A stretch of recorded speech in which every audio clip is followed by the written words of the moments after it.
Today we see the new chapter. It is the abnormal discharge. There are some abnormal discharge in our body, which is very important during the case taking. The first discharge is the leukorrhea. It is the abnormal discharge, which is related to the female. Then second abnormal discharge is the air discharge, otorrhea, watery discharge from ear. ये भी हमें पूछना है during the case taking.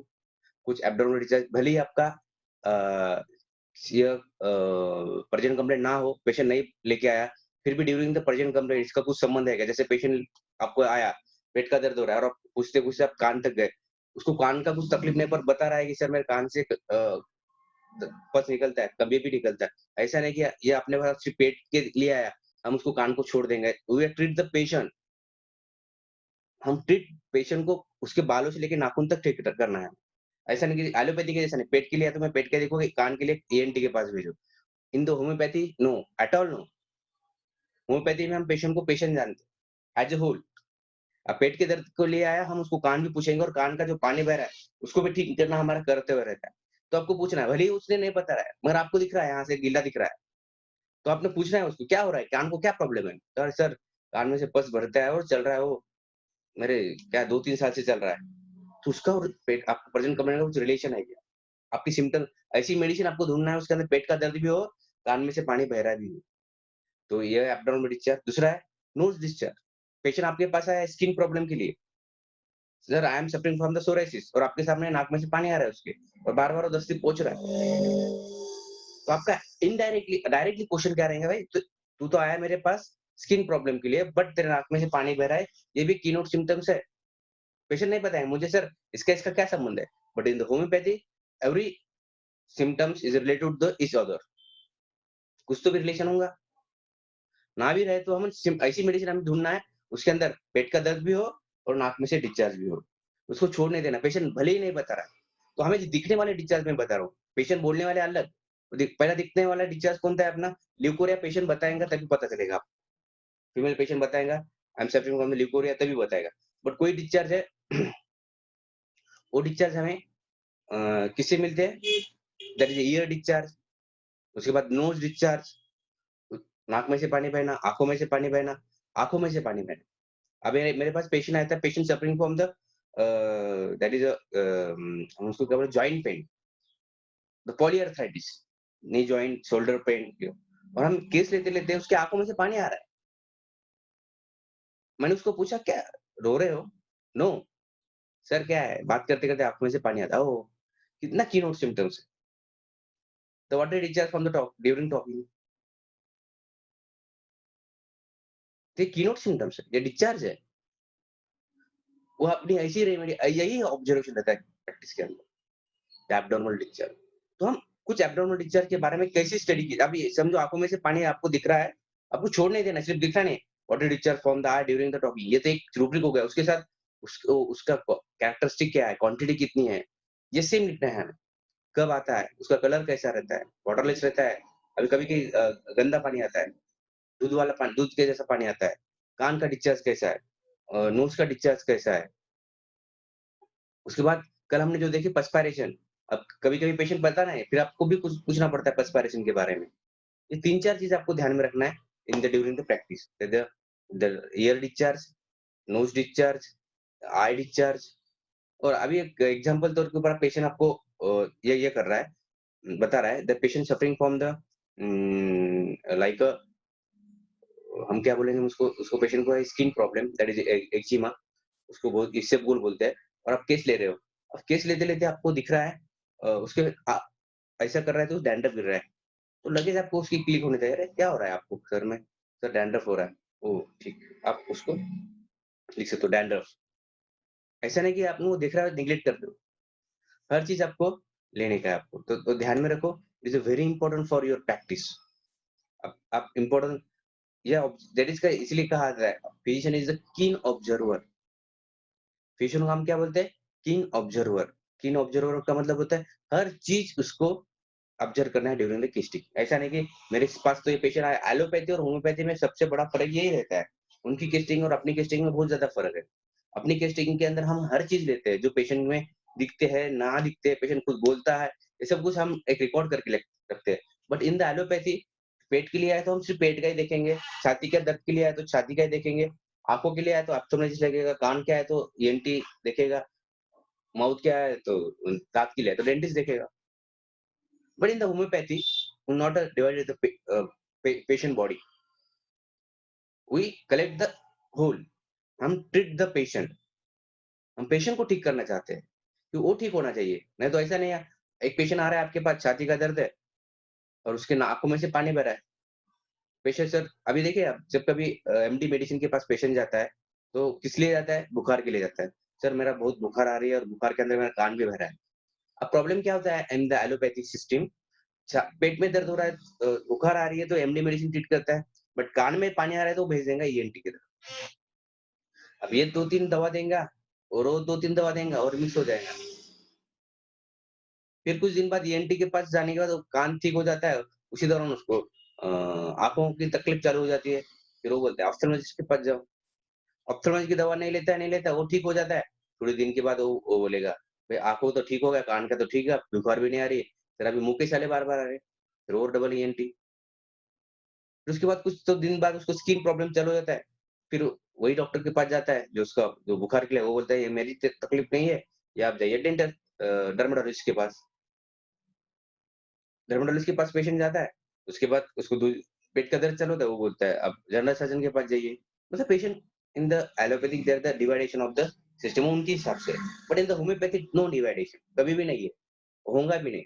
Doctor हने जो अपन देखते हैं doctor Hahnemann ने जो बताया हमें, there is a patient as a whole. Patient as a whole हमें पूरे पेशेंट को पूरी तरह से देखना है, not a specific divided into part. ये कान है, ये आँख है, भले ये कान, नाक ये है, ये सब रिलेटेड टू द यू।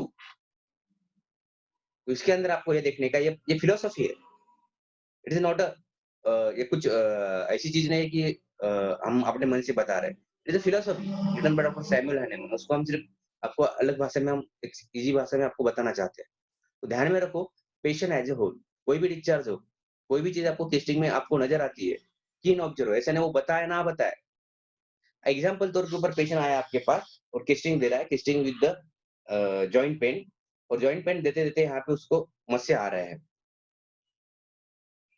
अब जो साला डॉक्टर रहता है ना, वो क्या पूछेगा?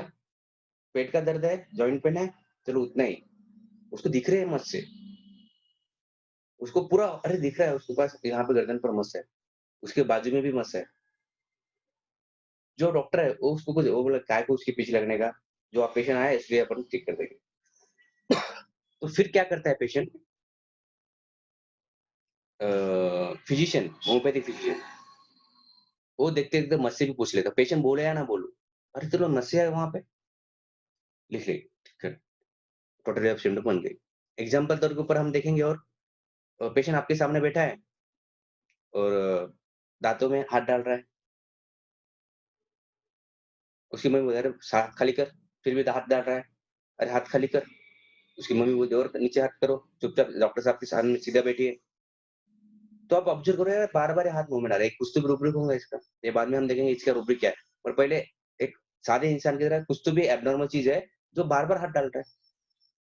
दूसरा पेशेंट आता है आपके पास, हर चीज़ उसको ऑब्ज़र्व करते जाइए। ये तो हम डिस्चार्ज के बारे में पढ़ते-पढ़ते हम ये भी चीज़ हमें पढ़ना पड़ता है। समझ में आया?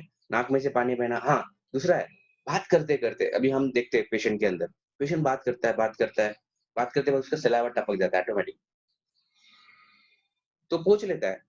तो होम्योपैथिक फिजिशियन वो भी ऑब्ज़र्व कर रहा है, सलाइवेशन ड्यूरिंग द टॉकिंग पूछने की ज़रूरत नहीं, उसने डिस्चार्ज बता दिया, सलाइवेशन ड्यूरिंग टॉकिंग। ऐसे कुछ सिम्पटम्स रहते हो पेशेंट खुद नहीं बताएगा, आपको ऑब्ज़र्व करना पड़ता है, मैक्सिमम सिम्पटम्स।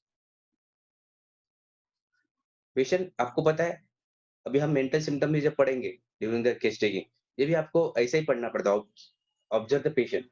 पेशेंट आएँगा आपके पास, अब बताने के स्टाइल से ऊपर से आपको सब पता चलेगा। कोई पेशेंट का बताएगा, सर एक सादे इंसान की तरह वो कोई भाषण की तरह बात करेगा, कोई लेक्चर के थ्रू बात करेगा, कोई गाली की तरह वो बात करेगा। किसी-किसी का बोलने का तरीका गाली के जैसा रहता है। किसी का बोलने का तरीका एक फ्रेंडली रहता है। किसी का एक रेपुटेड रहता है। भले ही गरीब आदमी हो, मगर बोलने का तरीका रेपुटेड रहता है। ये भी हमें ऑब्ज़र्व करना पड़ता है। ये हर चीज़ इन द प्रैक्टिस ये चीज़ ध्यान में रखो। तो आप अब एब्नॉर्मल चीज़ के अंदर ये मैं ये इसलिए बता रहा हूँ कि ऐसा नहीं कि हमें सिर्फ़ पेशेंट लेके आए वो देखना है। हमें उसके साथ क्या-क्या आते हैं। अभी कोई भी डिस्चार्ज के अंदर हमें क्या-क्या देखना है? क्वांटिटी, मैंने हर बार बोल रहा हूँ कि कोई भी डिस्चार्ज, कोई भी personal history related to the quantity, large, small, moderate, ये हमें आना चाहिए। लार्ज, स्मॉल, मॉडरेट, कैरेक्टरिस्टिक, जो कुछ हमने जो अभी तक पढ़ा है, वो डबल-डबल पढ़ाने की ज़रूरत नहीं है आपको। कैरेक्टरिस्टिक क्या रहते हैं, कैसा आता है, स्कैंटी है, वो सब कुछ अपने को पता होना चाहिए। है ना? कलर, कोई भी जैसे कि discharge of the year, red है, पस येलोइश है, वाटरी है, ग्रीनिश है, जो कुछ है कलर। टाइम, अब ये इम्पोर्टेंट है। अबे डिस्चार्ज सर अभी तो बह रहा है, रोज़ बहता है? नहीं सर, जब किसी से बात करो तभी बहता है। Oh! That is discharge during the talking. Sir नहीं सर, जब दोपहर के टाइम में बहता है, that is discharge in the mid day. Sir रात को सोते टाइम में होता है, तो आपको टाइम लेना है, टाइम। उसके बाद ओडोर, मतलब कि कुछ स्मेल आता है? हाँ सर, बहुत ऑफिस स्मेल आता है। जो कुछ सड़े हुए अंडे के जैसा स्मेल आता है। जो कुछ बता रहे हो आपको लेना है आपको। ये छोटे-छोटे चीज़ आप टोटली लोगे, तो आपकी मेडिसिन भी टोटली एक परफेक्ट बनेगी, और परफेक्ट दवा बनती है, तो पेशेंट ठीक होना ही है। होना ही है ठीक कोई भी हालत में, आपको ये करना पड़ेगा। और ये डिस्चार्ज है, ये मैंने बार-बार बता रहा हूँ मैं, ये सब डॉक्टर नहीं ले पाएँगे। जिनके पास 4 चीज़ है, वही डॉक्टर, वही फिजिशियन उसको ले पाएगा। एक है डेडिकेशन, बार-बार बता रहा हूँ, डेडिकेशन, उसको इच्छा होनी चाहिए पेशेंट को ठीक करने की। नहीं तो ये इतना कित क्यों पूछते बैठेगा डिस्चार्ज, उसको लेना-देना नहीं डिस्चार्ज का। पेशेंट बोलता है, "सर, या आम्ही आलो जॉइंट पेनसाठी, मैं तो जॉइंट पेन के लिए आया, कान का पानी निकलने से क्या फ़ायदा?" But in the homeopathy it is a very important. देखो क्यों ये होना चाहिए, आप डेडिकेशन, डेडिकेटली काम करिए।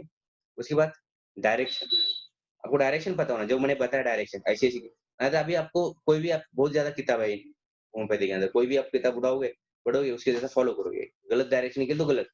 अभी क्या होता है, हम जिसको फॉलो करते हैं वो गलत निकल गया तो आप भी गलत हो जाते हैं। ये बहुत इम्पोर्टेंट है। तो क्या होता है जब स्टडी के अंदर, कोई भी स्टडी के अंदर एक प्रॉब्लम क्या आता है, हम एक को ब्लाइंडली फॉलो करते हैं। वो आगे चल के गलत हो जाता है, तो हम भी गलत हो जाते हैं।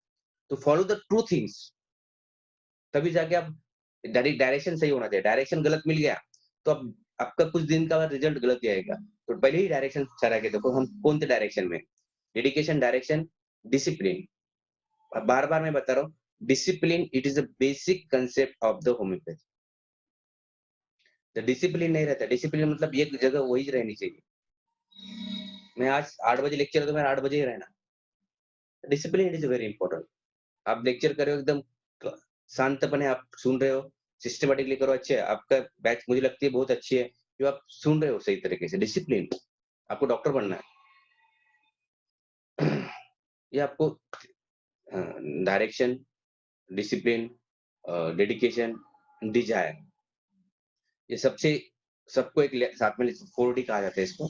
डिजायर मतलब कि आपकी मन से ही इच्छा होना चाहिए कि सर मुझे डॉक्टर, एक अच्छा होम्योपैथी डॉक्टर बनना, तभी जाके आप ये समझोगे। नहीं तो ये आता काही काही बच्चे रहेंगे होंगे, वो सिर्फ सुन रहे होंगे, आज आपल्याला कोणीतरी सांगितलेलं आहे, लेक्चर करायचं आहे, कॉलेजवाल्यांनी सांगितलेलं आहे, की लेक्चर करायचं आहे, त्याकरता आपण करावं, वैसा नहीं। आपको डिजायर होनी चाहिए, सर मला शिकायचंच आहे, त्याकरता मी तुमचे लेक्चर करतो। मला कभी मैंने पूछा, आप लेक्चर मेरा क्यों करते हो? तो आंसर ये आना चाहिए, सर मुझे पढ़ना है इसलिए मैं लेक्चर करता हूँ। Not attendance, not for the जो कॉलेज के रेगुलेशन है उसको फॉलो करने के, नो, वो तो अलग चीज़ है। बट आपको डिजायर होनी चाहिए कि वो पढ़ने की। तो ये सब कुछ करते वक़्त, ये सब कुछ आपके पास आता है, तो एब्नॉर्मल डिस्चार्ज को आप पढ़ाई करोगे, नहीं तो नो। एब्नॉर्मल डिस्चार्ज ये ऐसी चीज़ होती है, ये पेशेंट खुद नहीं बताता है, आपको ऑब्जर्व करना पड़ता है, ऑब्जर्व करके उसको पूछना पड़ता है, वो भी विद द अब ये पूरा पूछते वक़्त आपका इमोशनल अटैच पेशेंट के साथ होना चाहिए। पेशेंट बोर नहीं होना चाहिए। पेशेंट बोर हो गया, तो समझ लेना कि आप गलत हो रहे हो। क्योंकि ये it is not a cartoon, not it is only writing, it is the emotional attachment. एक बार लिखने को चालू करते लिखते बैठते हैं ना वो, हँसते-खेलते उसको पेशेंट को। हर चीज़ उसको, जैसे कि हम बोलते हैं ना उसको, 1 घंटा आपके पास बैठता है तो ऐसा लगना चाहिए कि अरे यार, मैं और 2 घंटे बैठूँ डॉक्टर के पास। तो आपको ऐसी फीलिंग्स पेशेंट के अंदर क्रिएट करना पड़ेगा with the help of the your skill. इसलिए case taking is the science and art. इसलिए मैं बार-बार बता रहा हूँ, और ये बहुत इंपॉर्टेंट है कि इन the during case taking, science and art का दोनों को कॉम्बिनेशन हो। साइंस मतलब कि आपका नॉलेज, आर्ट मतलब उसको अप्लाई करना आना। तो मैं बहुत लोगों को, सबके पास तो नॉलेज रहता है, इतने इतने सभी बैठे वाले के पास नॉलेज है, सबके पास इंटरनेट है, सबके पास बुक है, सबके पास पढ़ाई, सबको इंग्लिश आती है, सबको समझती भी है। बट जब हम पूछना चाहते हैं सबको, सब नहीं बता पाते, कि उनको आर्ट नहीं रहती है। मैंने पूछा what is the case taking? 1 या 2 बच्चे बताएंगे ऐसे फास्ट-फास्ट।